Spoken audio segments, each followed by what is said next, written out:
Assalomu alaykum hurmatli chorvador akalar. Mana Torpedo drabilkamizda yana bitta yangilik bo'ldi.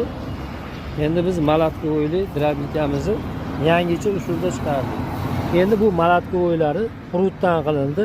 Endi yeyilib ketadigan narsa bo'lmaydi. 20 yil, 30 yil bemalol ishlasalar ham bo'laveradi. Endi hozir bunda bitta somon chiqarib, obzor qilib beramiz.